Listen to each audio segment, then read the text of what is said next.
Uncensored, no holds barred talk. 24 hours a day, 7 days a week. This is the Global Reality Radio Network.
Ladies and gentlemen, welcome to another live edition of the Global Reality right here on the Global Reality Radio Network with me, your host, Josh Reeves. Thanks for being with us here tonight.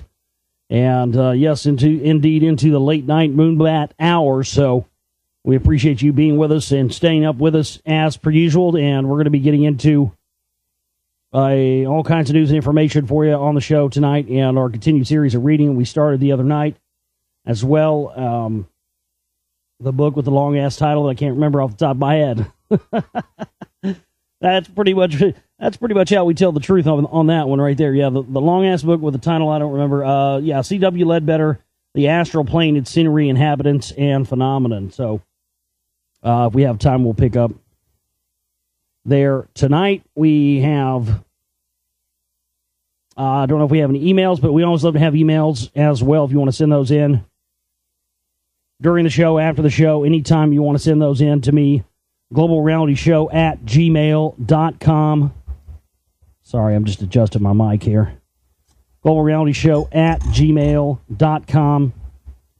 And that's where you send stuff to ask me questions about info or comments about the show or anything else. That's how you do it. globalrealityshow@gmail.com. Sounds different EQ levels or something. Yeah, I mean, like I said, dude, I've been messing with this thing. The EQ levels and everything have been messed with since the last show. I mean, not since the last show, but since before the last show. No cat sabotage. Maybe you didn't hear the last show. I've got a new preamp recently. I'm trying a different microphone, so the different microphone I'm using probably gives you the appearance that it's some kind of different EQ levels. Does it sound terrible? Does it sound bad? I mean, is it a problem?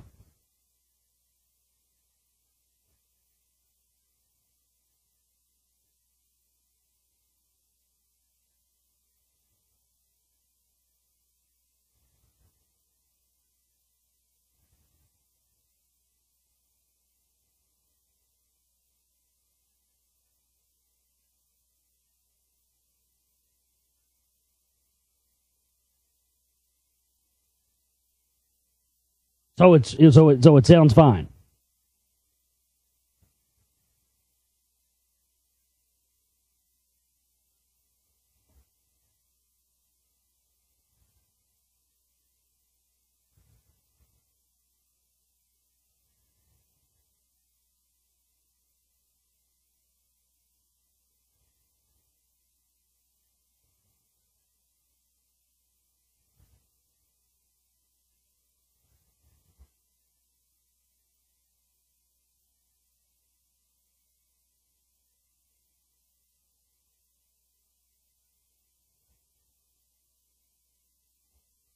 Okay, so my website where this broadcast originates from is theglobalreality.com. It's www.theglobalreality.com. It's where you find all the information pertaining to my work up there, the stream, the archives, documentaries, the Tab to Buy Secret Right Volume 2 on Blu-ray, on DVD. books, audio stuff up there, chat room links. Everything's up there at the website, as well as the ways to support our work and what we're doing here, because we can't survive and do all the work we need to do without the wonderful help of our listening audience, and we thank everybody out there who does help us, and it helps us keep going. We have the blue chipping banner that's for the bills for the month, and we have the silver one, which is for the first budget for the Rockwall film shooting that I'll be doing next week.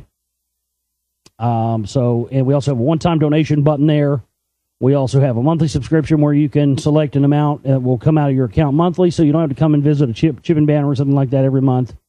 We have a few people who do a $20, but there are amounts that go on up. We've never had anybody go higher than that, but it is there, and you can put in your own amount. And we also have a P.O. Box address if you absolutely positively can't pay online, which is what we prefer. So there you go. Please support our work if you can. Let me see if I have any emails tonight.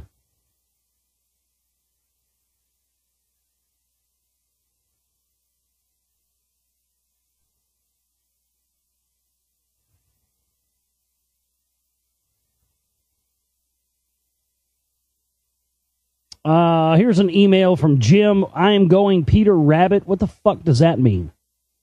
Hey, why doesn't your chat room work, man? Is this a demo crazy? Where I, as a listener, have a voice. What the fuck does that mean? Well, first, learn how to formulate complete sentences when use proper wording and the proper usage of words and all that stuff. And once you're able to master that, and master sending a coherent email without going off about Peter Rabbit, then we might be able to graduate you into being able to chat in the chat room. But until then, oh man, you get some great emails.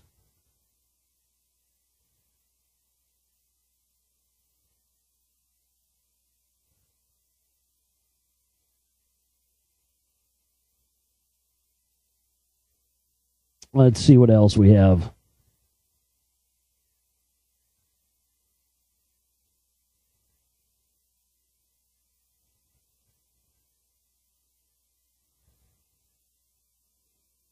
Somebody the other night said, Josh, Josh, I think you missed it. The rocket spraying clouds in the upper atmosphere is a beta test for the release of a DNA-changing bioweapon that eugenicists want to release. Okay, well, I'd love to see your documentation on that. I'd love to see your proof of that.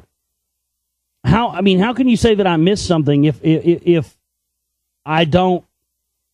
I mean, yeah, that crossed my mind when I read that article, but I didn't come out right out and say that. And the reason I didn't come right out and say this is because there's no way I can prove that. I don't get into the business of just getting up here and, I mean, if I'm going to speculate about something, I'll tell you this is just pure speculation or I'm just theorizing. And when I'm doing that, you will be well aware that that's what I'm doing because I will say it beforehand. That's what I've always done on this show. And, that very well may be a real possibility. But without proof and without a way to really say that's what that is,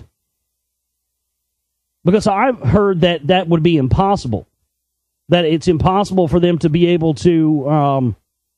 Apparently they could spray anthrax and Ebola and everything out of airplanes for weeks and weeks and days and dump it over population areas, and it wouldn't be very effective.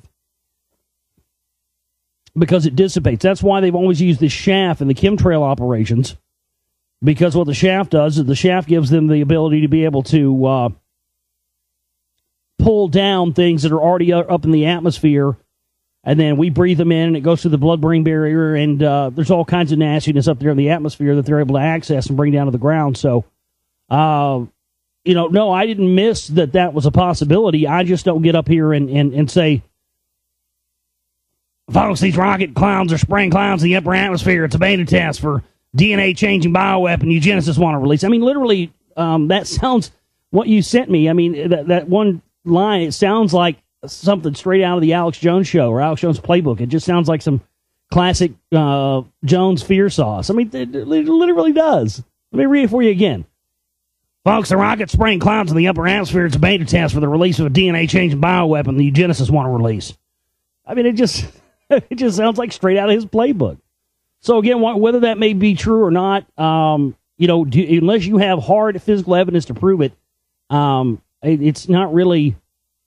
I mean, you're just adding fuel to a fire that's already being fanned by all kinds of exaggerations, and you have to be vigilant in this information and be careful, what you grab onto. Just because we get into stuff that is different from the mainstream, it doesn't mean we fall for every little bullshit thing that comes out. You know what I mean? You got to be careful about that.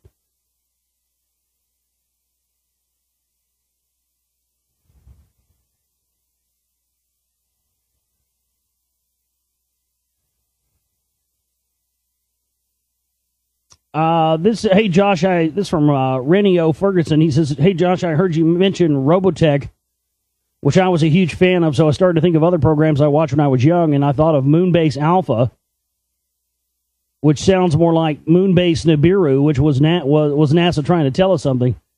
Yeah, I haven't heard of that one, but I'll definitely have to check that out." This is from Nick Spiro. He says, was just watching the old film with Robin Williams, Popeye. I decided to scan all the credits at the end of the film. I compared Jewish names versus Italian or Latin names. There was a good mix of both, but to my surprise, I discovered that the movie was filmed in Malta. Nice tidbit, I guess. There is so much more of Malta that is never shown to the public. There has to be something so profound about Malta that it's more secretive than ancient Egypt. Well, it is, and there is what's there. What I found, Nick, is what is there is has so many similarities that I've found now between it and Rockwall that it's astounding. And they filmed many movies there on the island of Malta. Of course, there's the famous scene. I can't remember what James Bond movies that was in, but there's the James Bond movies. I think it was the James Bond hideout or something where it was on that little island and it opened up and the boat came out from this like concrete thing inside of the island. Well, that's the island of Malta where the James Bond headquarters thing was at. And there's an ancient civilization on there. There's tracks on that island that appear to be like, the grooves like you see in an aircraft carrier for takeoff and landing and stuff like that. They found, a few months ago, a piece, I think it was a piece of agate, some kind of shell. We put it up on the website. It's probably still in my news archive somewhere.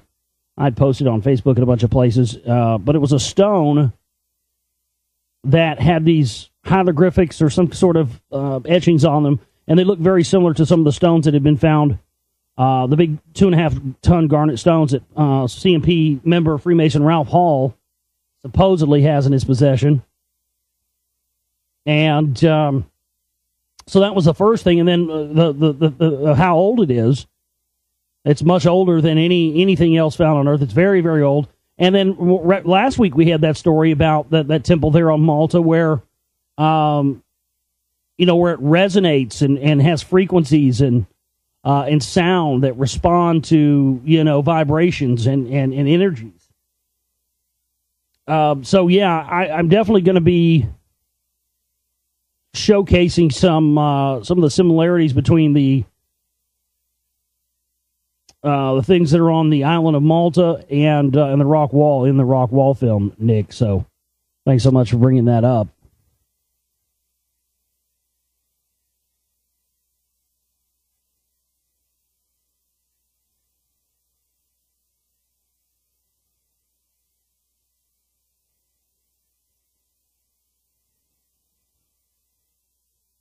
I think that's all the emails we have. GlobalRealityShow@gmail.com is my email address. If you ever want to send in more emails, that's where you do it at.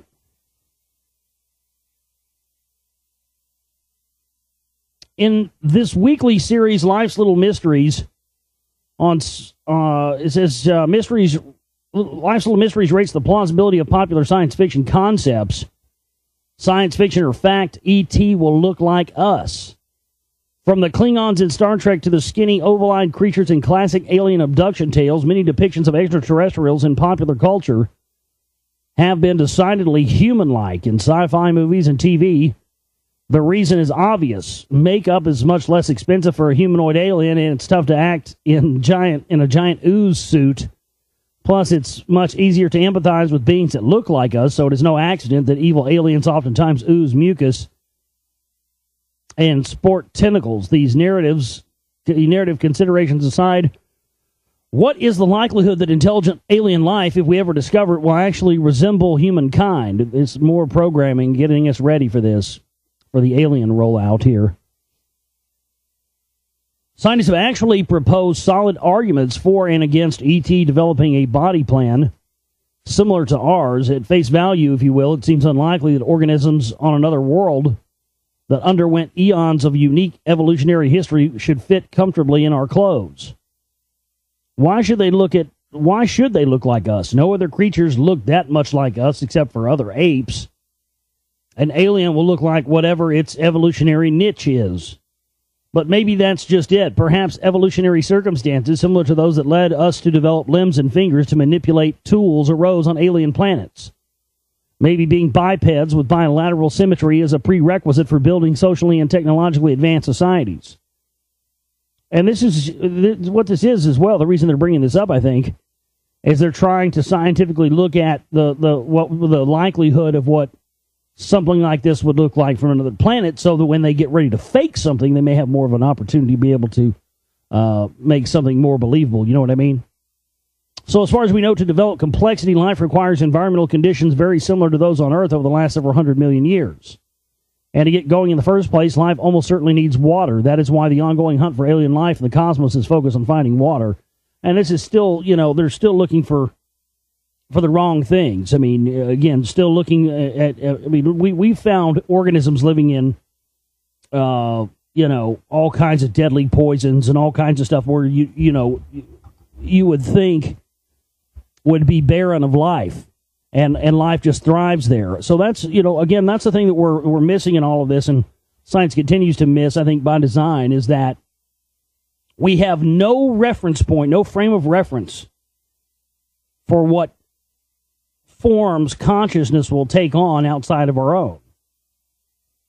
That's why when you see these depictions of like the Anunnaki and they look at these bird-like creatures and all these, dog-headed creatures and stuff in Egyptian stuff, and people just say, oh, well, that's just symbology and that's the way they're representing this. And I believe it's possible that couldn't be the case. I believe it's not the case. I don't believe that it is symbology. I believe that it's consciousness consciousness taking on forms that are different to us, but still plausible.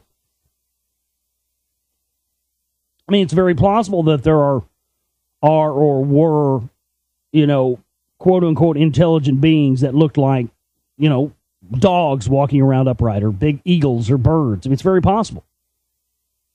But I love how that even being a possibility is not even entered into the argument when discussing, what aliens or extraterrestrials could possibly look like.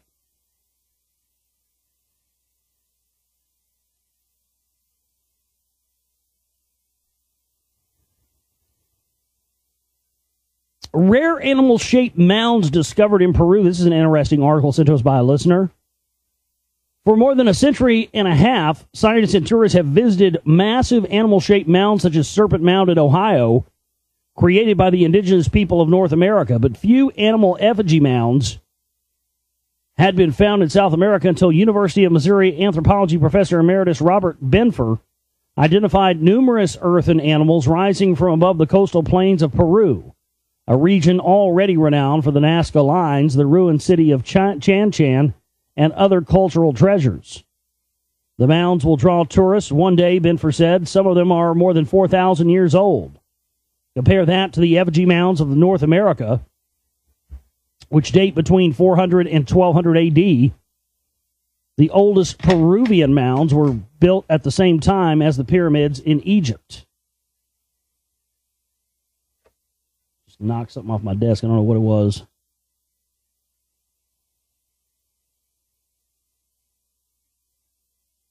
Well, I guess if it's important, I'll find it later. Benfer identified the mounds, which range from 5 meters, 16.5 feet, to 1,312 feet long in each of the 6 valleys he surveyed in coastal Peru. The mounds predate ceramics and were probably built using woven baskets to carry and pile up soil and rock. Like the Nazca lines, which include a series of giant animal outlines drawn on the ground to the south, the animal mounds were best observed from a higher vantage point. Google Earth images of the mounds revealed that the shapes of birds, including a giant condor, a 5,000-year-old orca, a duck, and a caiman puma monster seen in bone and rock carvings from the area. The finding of the animal effigy mounds, where there were none before, changes our conception of early Peruvian prehistory, Benfer said, that they probably represent the Andean zodiac. There's also a new find. Well, that's interesting in and of itself. It's some sort of Andes mountain, version of Peru of the zodiac. That would go right in line with what the Sumerian texts talk about, because that area was, the landing place and all that stuff. Benfer suggested the structures may have been built as terrestrial manifestations of constellations the ancient Peruvians saw in the stars above. The mounds only represented the stars, they aligned with them. So far, Benford has found astronomical orientations at every giant mound. For example, at the Chalon Valley site, an earthen condor's charcoal eye lined up with the Milky Way when viewed from a nearby temple. The monstrous Kama Puma mound aligned with the June summer solstice when viewed from the same temple. The monster... I read that already. According to Benfer, astronomer priests may have made directed construction of the mounds and then made observations for the sky and offerings to Earth from atop the earthen creatures. For the ancients, having a celestial calendar allowed farmers and fishermen to prepare for the year ahead. Well, see, I think that's what we were just talking about here with these, again, here we go. Here's animal things that are aligned to zodiacal and sites and signs and located to different planetary systems, and they're animals that represent these things. And here they are again giving us that old line of, well, this has to do with, these are offerings, these have to do with animals and floods. Well, no.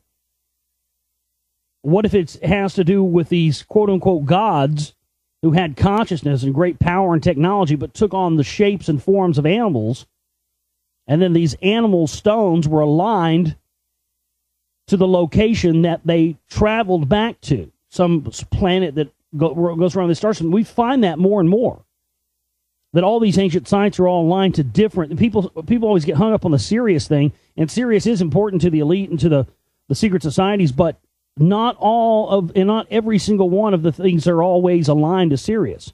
Oftentimes they are, but they're also aligned. Their things are aligned to all kinds of different things. I mean, finding out that the stuff about Cygnus and how that's actually seems to be more important than even Sirius is. It's kind of crazy.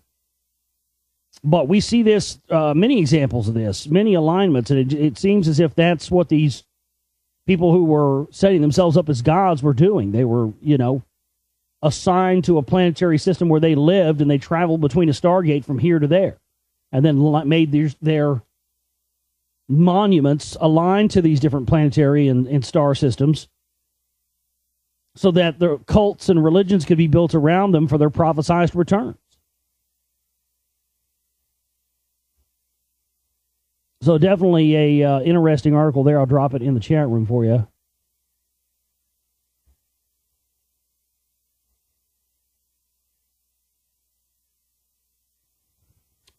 I thought this was just brilliant. After all the uproar about the pink slime lately,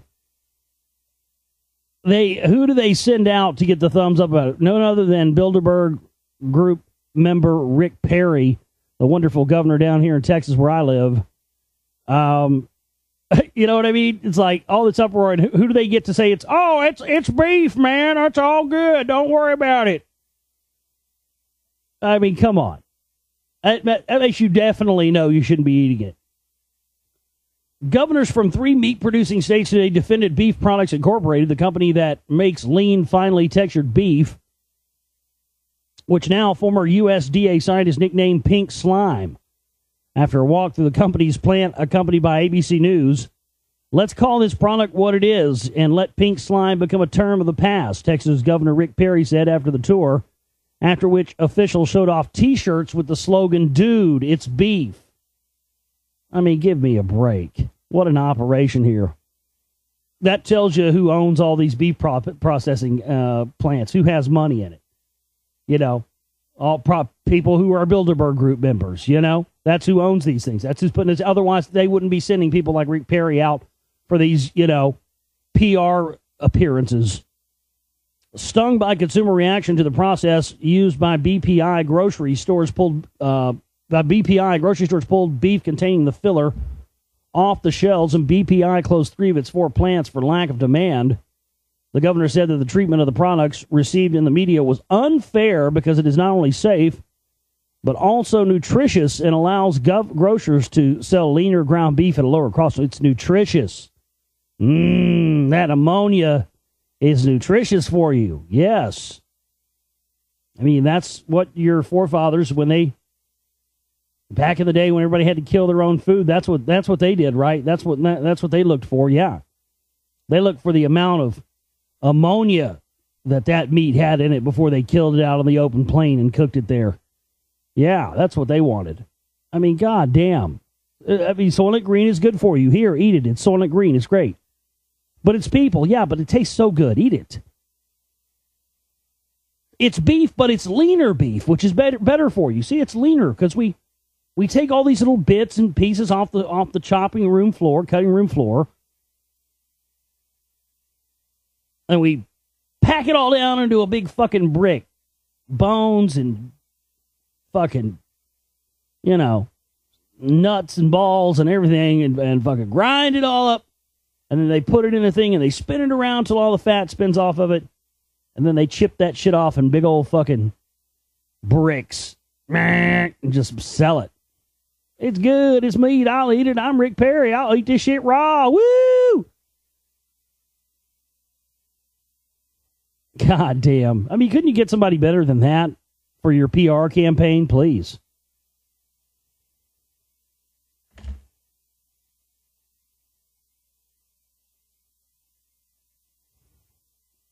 The Department of Homeland Security is buying 450 million hollow point bullets. I got a question. I'm kind of curious about something. What in the fuck? What in the name of Satan's cock do they need 450 million new hollow point bullets for? I mean, what the fuck are these guys planning? It's hard to think that there isn't something big coming around the corner like a civil war. I think this Trayvon thing is, especially if there turns out to be a trial and they actually do arrest this guy and he gets off because he will. There's all kinds of things that could spark off really soon, and it just seems interesting to me. They're buying 450 million rounds. That's almost one round for every person in the United States of America. Well, we're a little over, 500 million now in this country? Somewhere in there, over that, maybe 600 million, close to that. So still close. So still almost one bullet for every single citizen of the United States. That's a scary little number there, isn't it? Close to 500 million people in this country. Department of Homeland Security is just conveniently buying close to 500 million hollow point bullets. I mean, I don't know if I like those numbers too much. The Department of Homeland Security and its Immigration and Customs Enforcement Office is getting an indefinite delivery of an indefinite quantity of 40 caliber ammunition from defense contractor ATK. U.S. agents will receive a maximum of 450 million rounds over 5 years, according to a press release on the deal. The high-performance HST bullets are designed for law enforcement, and ATK says they offer optimum penetration for terminal performance. That That's a great fucking military tactic term right there, isn't it? Optimum penetration for terminal performance. I mean, these guys, it's all... I mean, George Carlin was right years ago when he said, you know, all wars are based on the sizes of dicks, and the bombs and the bullets and the rockets are all shaped like dicks. What? They have bigger dicks? Bomb them! You know, he was right about that.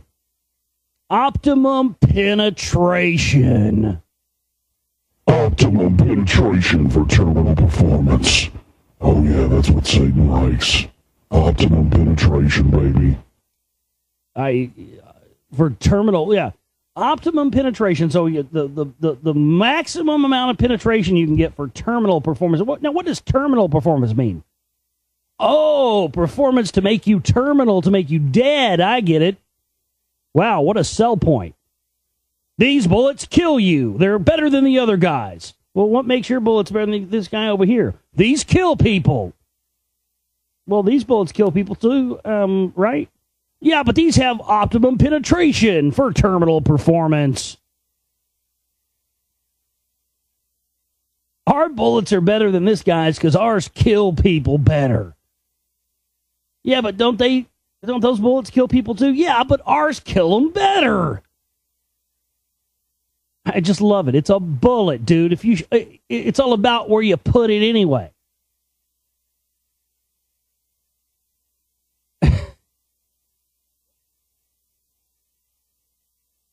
I think this is telling us that the Homeland Security, the people who they're getting in Homeland Security are getting worse and worse at shooting things.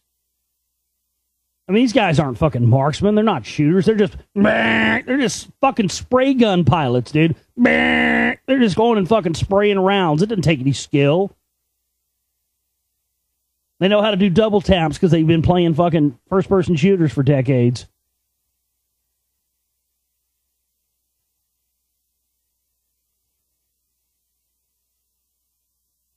Oh, this is rich. You know, we know that Al Qaeda and the Taliban are all intelligence operative created, but you know, I knew this would come eventually because, well, frankly, these queens just can't put it away.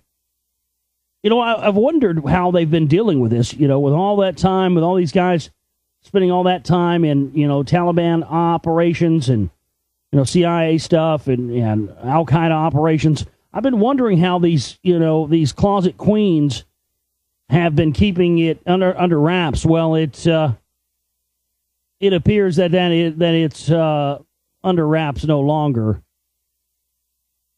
Meet the Taliban transvestites. You can't make this kind of stuff up, folks. You just can't. Rebels are captured dressed in drag. U.S. military commanders in Afghanistan have assigned guardian angels, troops to watch over their comrades even as they sleep, as part of a series of increased security measures to protect troops against possible rogue attacks.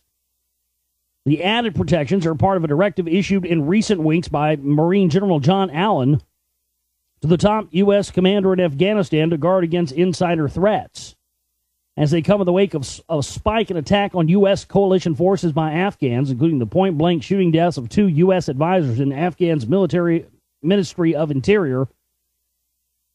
The lengths the Taliban are prepared to go in order to gain access to coalition forces was illustrated yesterday when local police arrested 7 men dressed in women's clothing in the Metro-Langham province east of Kabul. I don't believe this for a second. I think these guys, these Blackwater guys, who are jonesing for a fucking, you know, for a stroll down the Hershey Highway, have been in country too long. I think these guys captured a bunch of goat herders, dressed them up in women's clothes, cornholed the ever-living dog piss out of them, and then when they got done with them, jizzed all over them, picked them up and took them outside and said, look, Al-Qaeda, we caught them. If you ever tell anybody I cornholed you, boy, I'll put a bullet in your head, rabber. Goddamn sand coon. I'll put a goddamn bullet in your head. You ever tell anybody I fucked you in the ass? I really think that's what's going on here. I think they dress these fucking they cornholed these fucking goat farmers and the they were trying to cover it up for it, make it look like they got a nice, Taliban score at the same time, right? Kill two birds with one stone, or get two birds stoned at once, as Ricky from Trailer Park Boys would say. It's a win-win. I mean, look at this. Look, I'm not buying this. Look at these guys here. This one, they really liked because he kind of looks like Jesus. And as I said, these are like Blackwater and, these right-wing closet homos. But look at that guy. These guys double-teamed him. That's why they're both got an arm around him. Like, oh, yes, this was Jesus. We made him do us missionary style for a very long time. Then we brought his queer ass out and told him everybody he was Taliban. Yay, we're heroes. America! Fuck yeah! That is prime time America right there for you. Speaking of that, I love how I love how we just the whole TSA thing. I love how the scourge of America has been hired to do that job, and it wasn't enough with all the "don't touch my junk, dude" stuff that was going on, and I mean now it's the laundry list of things TSA workers have been busted for now is just insane. TSA manager arrested for running prostitution ring. That's always nice. A manager of the Transportation Security Administration has lost his job after being arrested on prostitution-related charges, according to court documents. The agency had received a complaint of very similar activities back in 2009. Bryant Jermaine Livingston, 39, was arrested while on the job as a supervisor of TSA agents at Dulles International Airport. The Manassas, Virginia resident said by phone he is innocent of the charges, but declined to discuss the details of the case.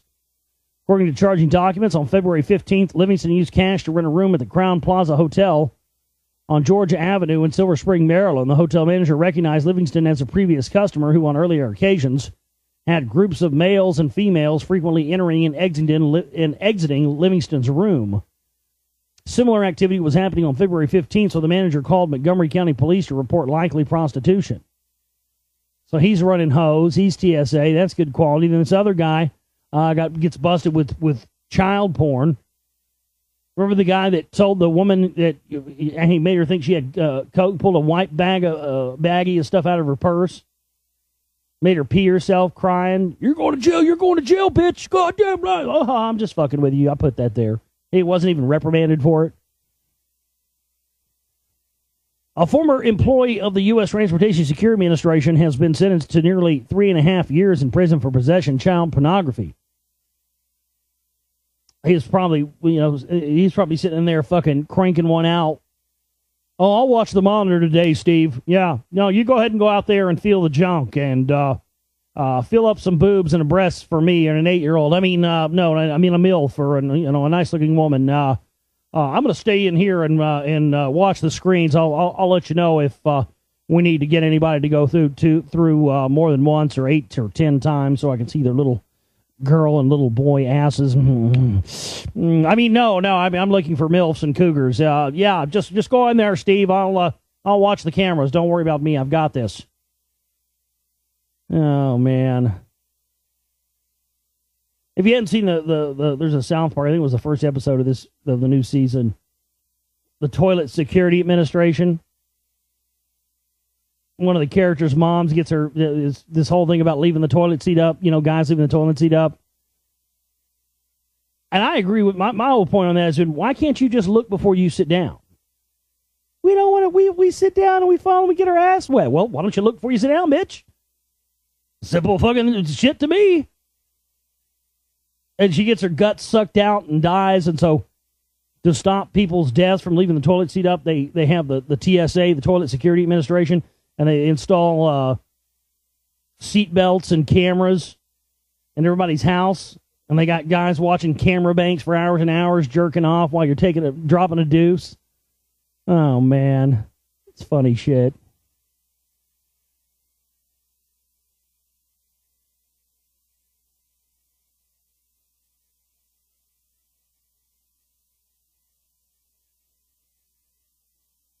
Algorithm captures what sounds most pleasing to the ear, and it could put human instrument tuners out of a job.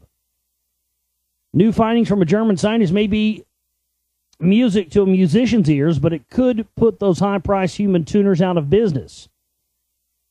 Hay Henriksen of the University of Würzburg has found a formula that can tune an instrument based on what is pleasing to the human ear. While handheld digital devices can tune musical instruments such as guitars, such tuners are not as effective with pianos and harpsichords. As Henriksen writes, the instrument as a whole will eventually sound as if it was out of tune, even though each individual key is tuned to the correct frequency. In deciphering Henriksen's work, the MIT Technology Review physics blog reports that the sound of individual strings is the result of its fundamental frequency and its harmonics at frequencies that are a whole number or multiples of that fundamental. Oh, the golden ratio. The golden number. Oh, so imagine that. So you start to get perfect tuning when individual strings vibrate and resonate through the different multiples of the fundamental number of the golden ratio. Well, hello. That's what, all the great classical composers who were all in, secret societies or all Freemasons and stuff, that's what they all knew. That's what those things, that's what the secret sciences of the secret societies, Freemasons, that's one of the things they teach you. How each note has a vibration and a frequency and things that connect to it. That's what all the great classical composers knew, and that's what the great, songwriters of our day, very few of them that there are, know how to use as well. They know how to use the frequencies that affect but not only the conscious mind, but the subconscious mind of the listener as well. It's an ancient occult art. So not surprised to see they're unlocking that with today's technology. Not a real surprise here. Another verification of things we already know. I've been saying for years, ever since we started hearing about the honeybee issue, that, Monsanto, 100% all the way across the board. And they've come up with every other kind of excuse and reason behind it, but they're coming back now with more information. Dramatic decline of bees caused by modern pesticides damaging their ability to home in on their hives, say researchers. Pesticides introduced in the 1990s are to blame, of course. I bet it's Roundup and every other kind of Monsanto garbage you can name. Bees are in dramatic decline, and scientists believe the answer may be in their homing instinct. They found the latest generation of pesticides is stopping the foragers finding their way back to the hive. French researchers tagged 650 honeybees with tiny microchips attached to their necks, which tracked all their movements. Half the bees were exposed to low doses of insecticides, similar to what they would find in the wild. And when released, these ones were found to be 2 or 3 times more likely to die away from their hive. So again, probably still won't change anything. I mean, it doesn't matter how much proof they have. Monsanto has completely bought everybody out. And they bought everybody's silence, and they bought everybody's acquiescence. I mean, it's just the way it is.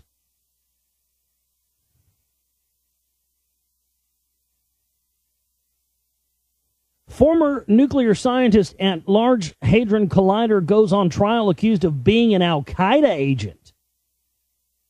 Now, this is very interesting here. It makes you wonder if they were planning some kind of inside job type of event with the LHC. A nuclear scientist has gone on trial for allegedly plotting terror attacks with the North African wing of Al-Qaeda. Magistrates investigating the case of the emails Adeline Hichura exchanged with suspected Islamists crossed the line of simple debate of political or religious ideas to enter the sphere of terrorist violence. However, his lawyers told the court that while their client had sent angry emails, he never took any steps towards committing to an attack. They said there was no proof of any terrorist intention. So, the more that I read about this, though, it does sound like this guy could very well be being set up. Like he found something out or something was discovered. He was getting ready to go public with something they found at the LHC, and they said, hey, you know what? Fuck you. We're going to make everybody think you're Al-Qaeda. So it definitely, if you read the article, it definitely does give you that impression.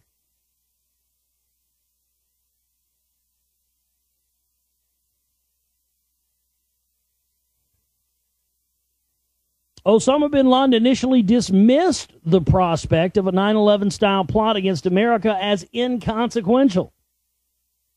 So a further unraveling of the already torn to shreds narrative of they hate us for our freedoms. They attacked us for our freedoms.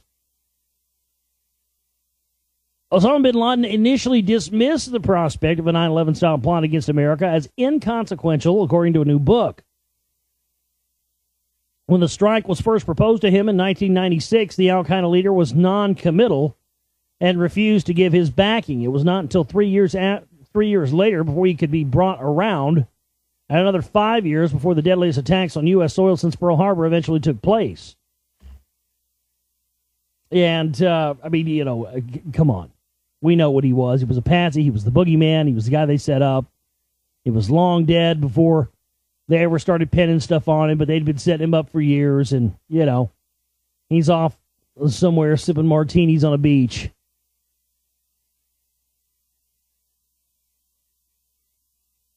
Fossil foot from Ethiopia is a new species of pre-human and will help scientists home in on the moment our ancestors descended from the trees.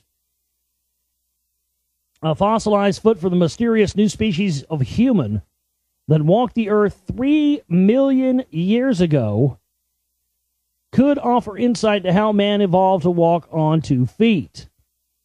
And the partial remains from nothing suggests more than one type of hominin may have existed between 3 or 4 million years ago. Although the new hominin would have walked upright, it also had grasping feet used for climbing trees. The creature came to light when an international team of researchers unearthed a partial foot in eastern Africa. Like the more famous Lucy skeleton, it walked upright but had a grasping foot that it used to climb tree branches. Scientists said it is now clear that various human relatives experimented with upright walking. So it's some kind of chimp-human thing that was probably, a good candidate for genetic manipulation, sounds like to me.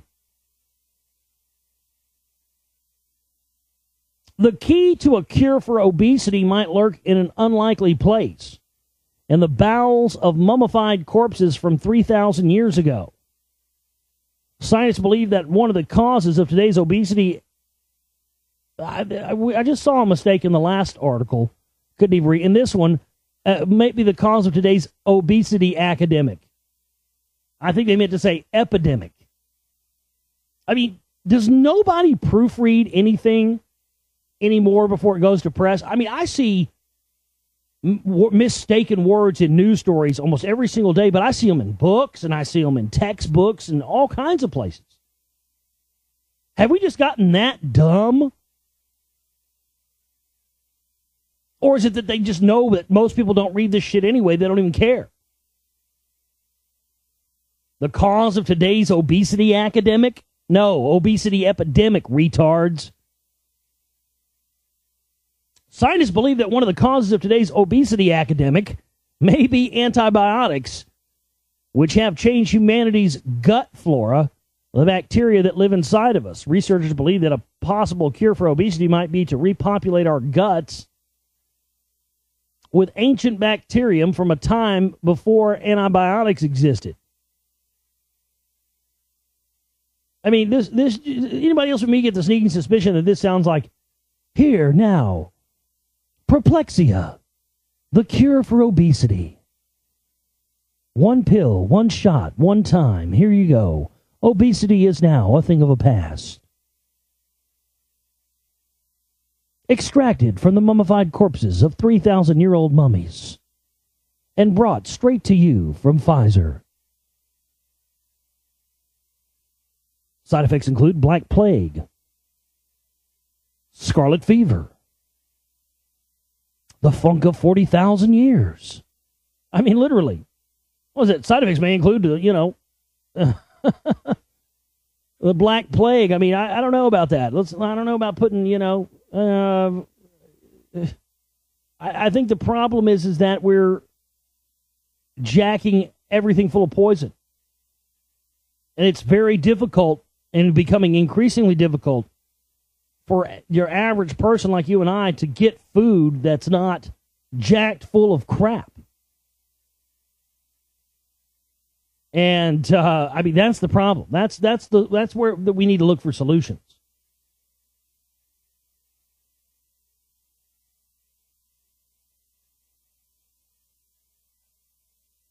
Where no man has gone before, scientists developed sat-nav for spaceships, which could pave man's way beyond the solar system. You just got to get past that pesky Van Allen radiation built a theoretical barrier around the Earth first, though, don't you? Nobody wants to talk about that. Satellite navigation systems don't work in space. The satellites in question are far away, orbiting one tiny planet called Earth. But scientists think they may have cracked a new system for navigation in deep space, using pulsars as beacons to guide spaceships through the stars. The system is reminiscent of sailors steering using the stars and the moon, but using neutron stars to set a course precisely through the universe. The new system would use X-ray light from pulsars to triangulate a position in space and works everywhere in the universe to within a few miles. When stars much more massive than our own sun reach the end of their lives, their final demise is marked by a dramatic supernova explosion that destroys most of the star. But many leave behind compact, incredibly dense remnants known as neutron stars. Those detected have strong magnetic fields that focus emissions into two tightly directional beams. The neutron star rotates rapidly, and if the beam points in the direction of the Earth, we see a pulse of radiation at extremely regular intervals, hence the name pulsar. A team from Germany's Max Planck Institute are developing a navigation technology for spacecraft based on the regular emission of X-ray light from pulsars. Their periodic signals have timing stabilities comparable to atomic clocks and provide characteristic time signatures that can be used as a natural navigation beacon, similar to the use of GPS satellites for navigation on Earth. So, just kind of like the Enterprise uses there. So they're getting ready to go somewhere, aren't they? They're getting ready to try and get out there into space for some reason. Of course, we know why that is. Go to these other planets like Titan, or these moons like Titan, and mine for resources and oil and whatever else, and bring back to Earth tax-free and extend their petroleum-based economy even farther into the future.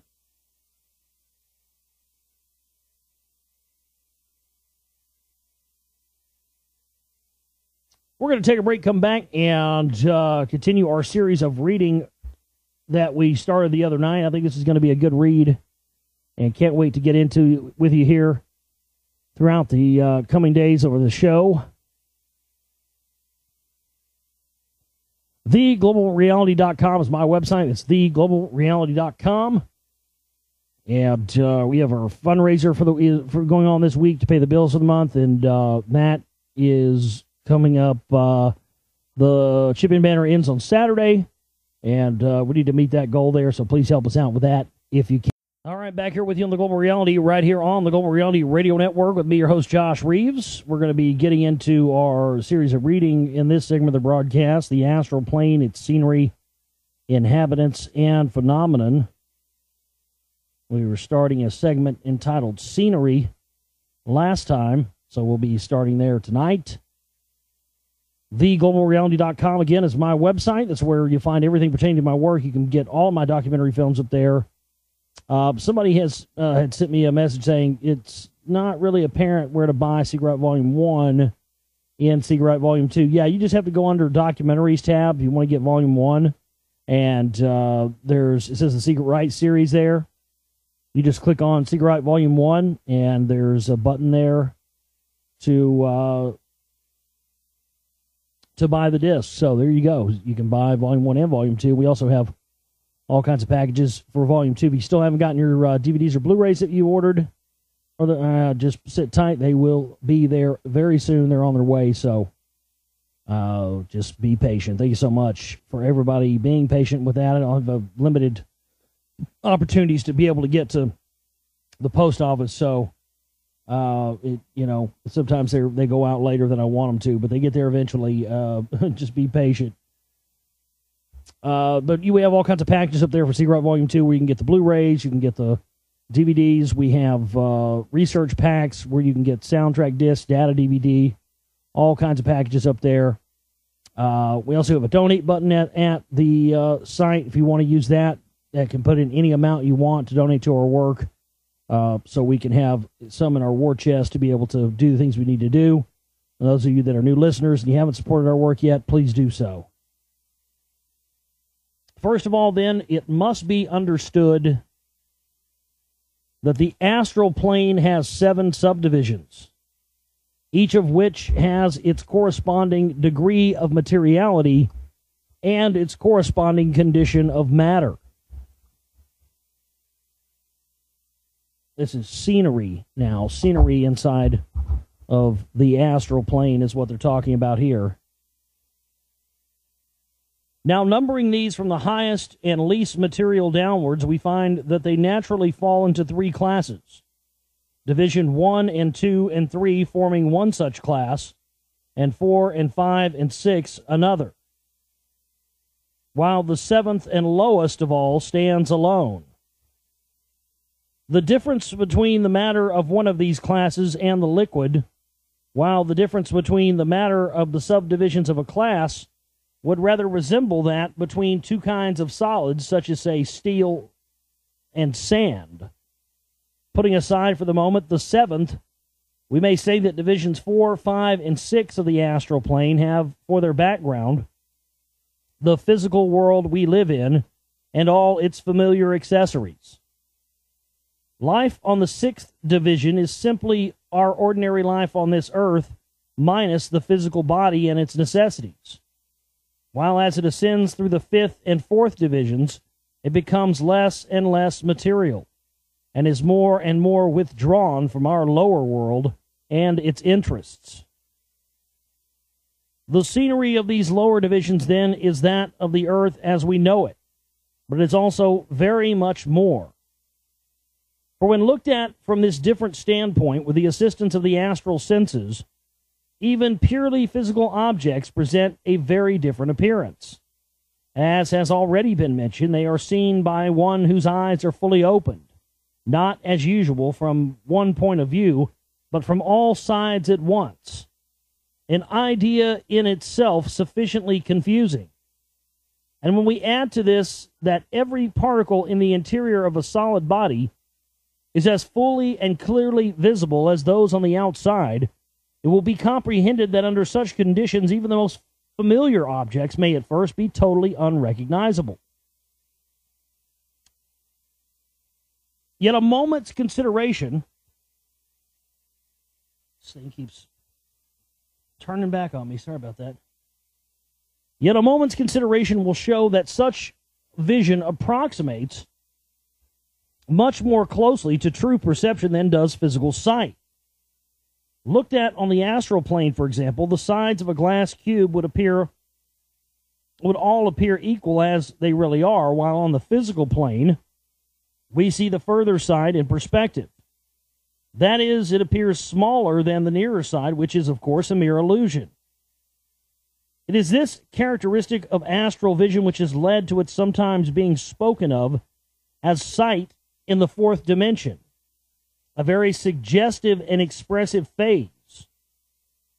But in addition to these possible sources of error, matters are further complicated by the fact that astral sight cognizes forms of matter which, while still purely physical, are nevertheless invisible under ordinary conditions. Such, for example, are the particles composing the atmosphere. All the various emanations which are always being given out by everything that has life are also 4 grades of a still finer order of physical matter, which, for want of more distinctive names, must all be described as etheric, like etherical energy barrier around the Earth, Van Allen radiation belts, designed to keep us entrapped here on this prison planet by some ancient race who didn't want us to escape. The latter form of any kind of system by themselves, freely interpenetrating all other physical matter. And the investigation of their vibrations and the manner in which various higher forces affect them would in itself constitute a vast field of deeply interesting study for any man of science who possessed the requisite sight for its examination. Even when our imagination has fully grasped all that is comprehended in what has already been said, we do not yet understand half the complexity of the problem. For besides all these new forms of physical matter, we have to deal with the still more numerous and perplexing subdivisions of astral matter, We must note first that every material object, even particles, has its astral counterpart, and this counterpart is itself not a simple body, but is usually extremely complex, being composed of various kinds of astral matter. In addition to this, each living creature is surrounded with an atmosphere of its own, usually called its aura.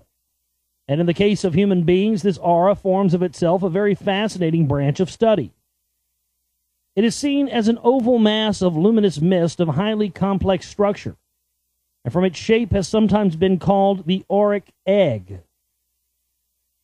Theosophical readers will hear with pleasure that even at the early stage of this development, at which the pupil begins to acquire this astral sight, he is able to assure himself by direct observation of the accuracy of the teaching given through our great founder, Madame Blavatsky. On the subject of some, at least, of the 7 principles of man, in regarding his fellow man, he no longer sees only his outer appearance. Exactly coextensive with that physical body, he clearly distinguishes the etheric double, which in theosophical literature has usually been called the Linga Sharya, while the Hiva, as it absorbed and specialized into the prana, as it circulates in rosy light throughout the body, as it eventually radiates from the healthy person in its altered form, is also perfectly obvious. Most brilliant and most easily seen of all, perhaps, though belonging to a quite different order of matter, the astral is the kamic aura, which expresses by its vivid and ever-changing flashes of color the different desires which sweep across the man's mind from moment to moment. This is the true astral body. Behind that, and consisting of a finer grade of matter, that of the rupa levels of Devakian lines, the devacanic body or aura of the lower manas, whose colors changing only by slow degrees as the man lives his life, show the disposition and character of the personality, while still higher and infinitely more beautiful, whereat all clearly developed is the living light of the Karna Shirara, the aura or vehicle of the higher manas, which shows the stage of development of the real ego in its passage from birth to birth. But to see these, the pupil must have developed something more than mere astral vision. It will save the student much trouble if he learns at once to regard these auras not as mere emanations, but as the actual manifestation of the ego on their respective planes. If he understands that it is the auric egg which is the real man, not the physical body which on this plane crystallizes in the middle of it. So long as the reincarnating ego remains upon the plane which is his true home in the arupa levels of the Devakin, the body which he inhabits is the Karana Shiara. But when he descends into the rupa levels, he must, in order to be able to function upon them, clothe himself in their matter. And that's talked about in all kinds of ancient texts. They call it the etherical temple garment.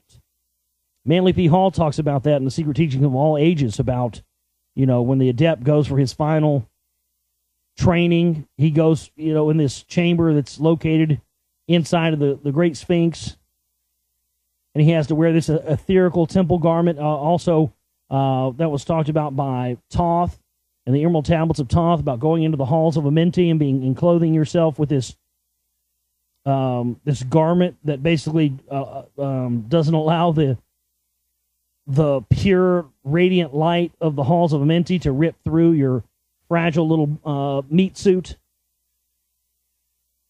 So again, that etherical garment is always there. It's also there, ever present in stuff where people are going through stargates. I did an interview with William Henry about a year ago. It's on YouTube, and there's some great stuff that we get into in there about the fiery furnace, and it's always some garment that allows them to travel through this stargate so that they're not burned up or something by the process. It's always interesting that you see that. When he descends into the rupa levels, he must, in order to be able to function upon them, clothe himself in their matter. and the matter that he thus attracts to himself furnishes his devachanic or mind body. Similarly, transcending into the astral plane, he forms his astral or kamic body out of its matter, though of course still retaining all the other bodies, and on his still further descent to this lowest plane of all, the physical body is formed in the midst of the auric egg, which thus contains the entire man. Fuller accounts of these auras will be found in transaction number 18 of the London Lodge and in a recent article of mine in the Theosophist.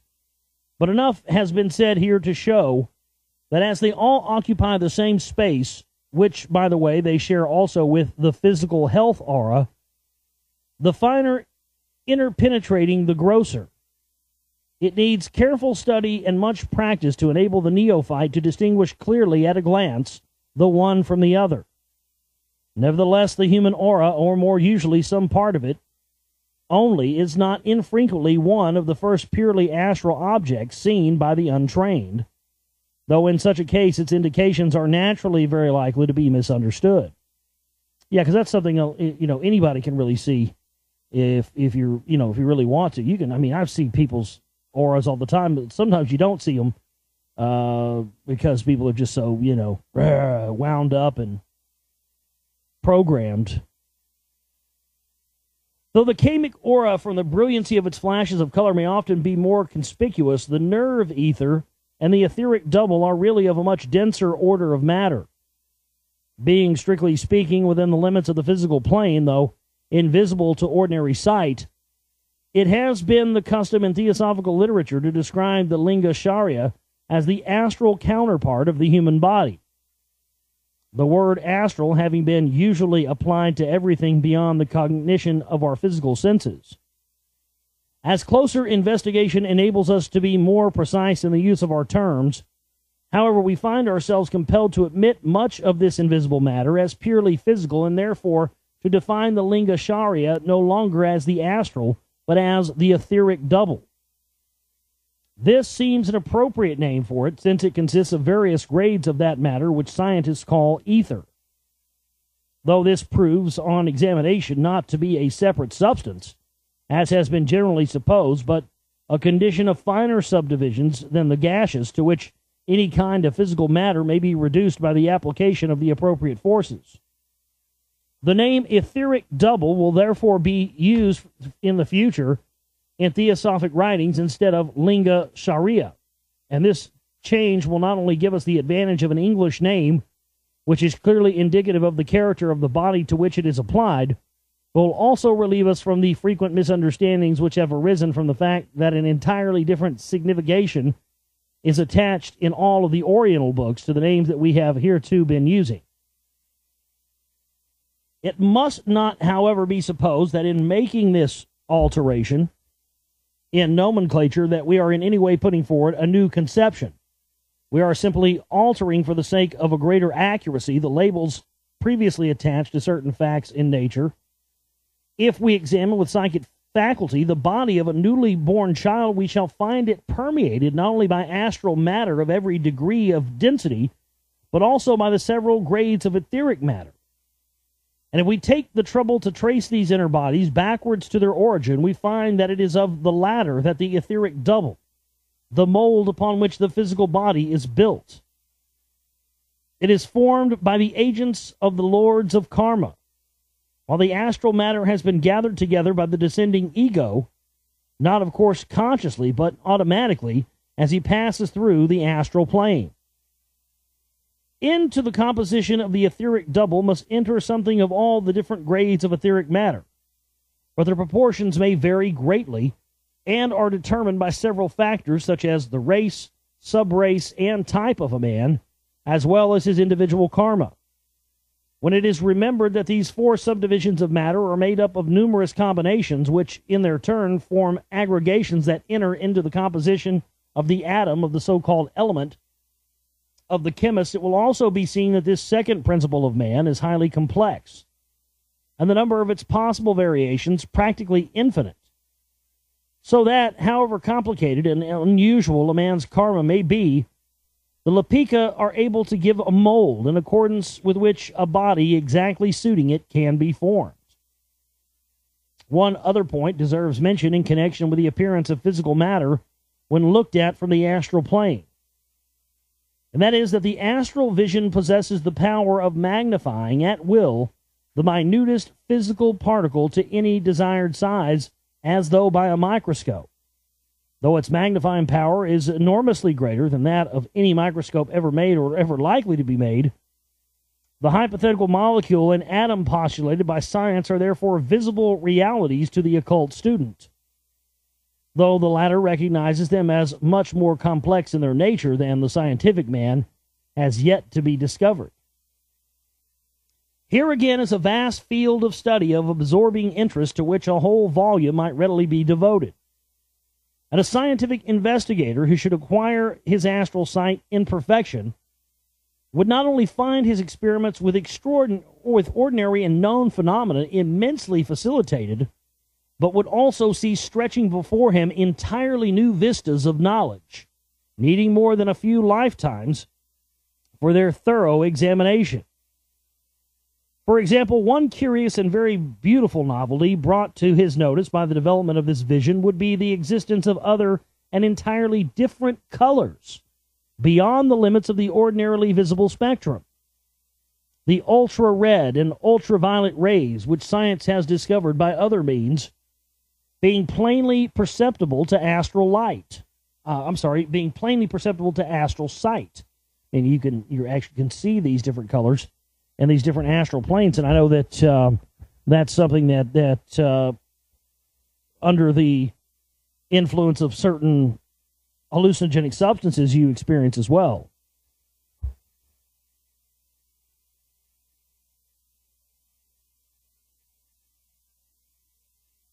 Few untrained persons on that plane, whether living or dead, see things as they really are until after very long experience.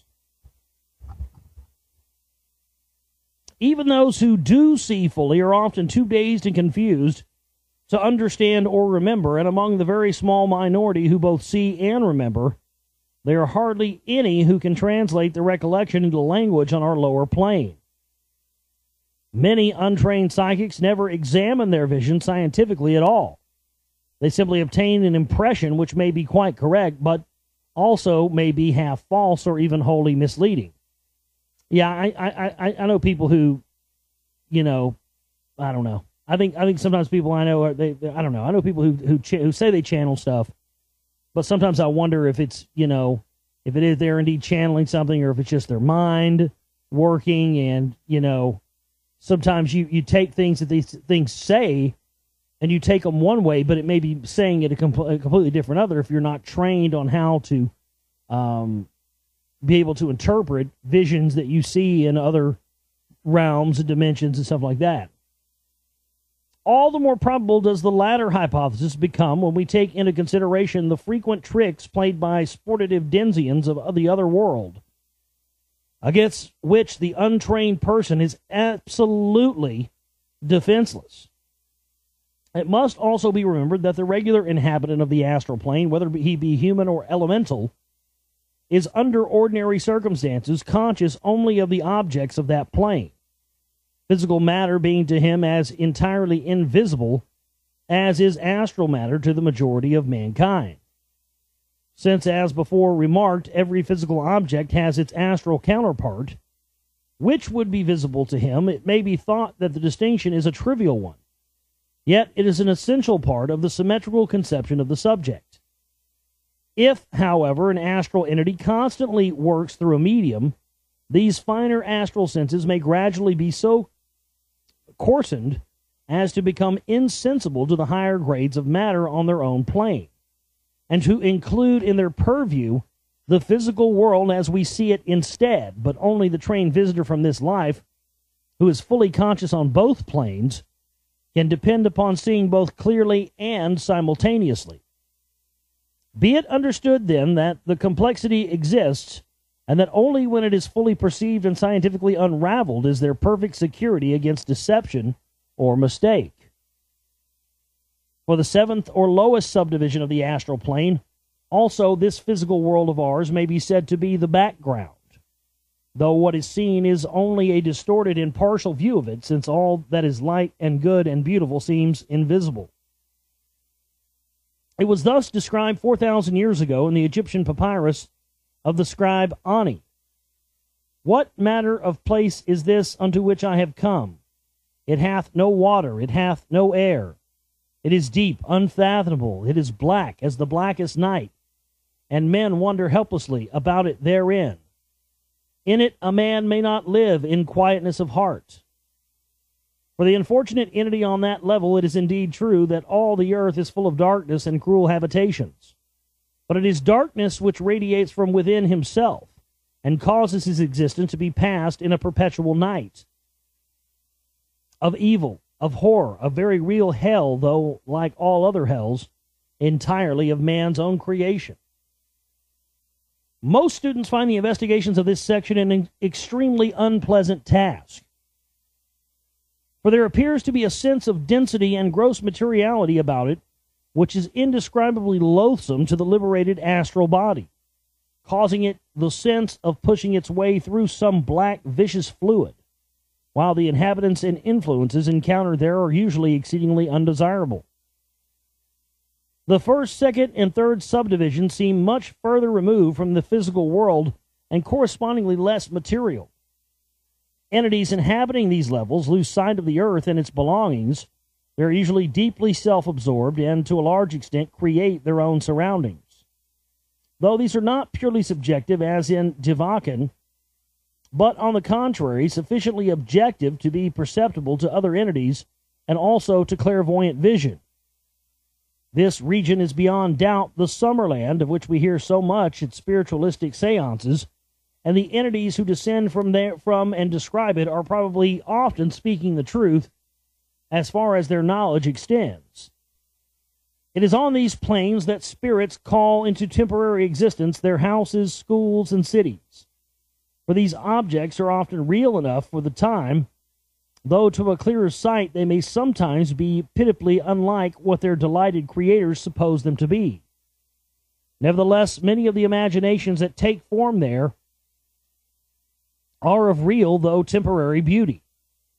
And a visitor who knew of nothing higher might wander contentedly enough among forests and mountains, lovely lakes and pleasant flower gardens, or might even construct such surroundings to suit his own fancies. It may be said in passing that communication is limited on the astral plane by the knowledge of the entity, just as it is here.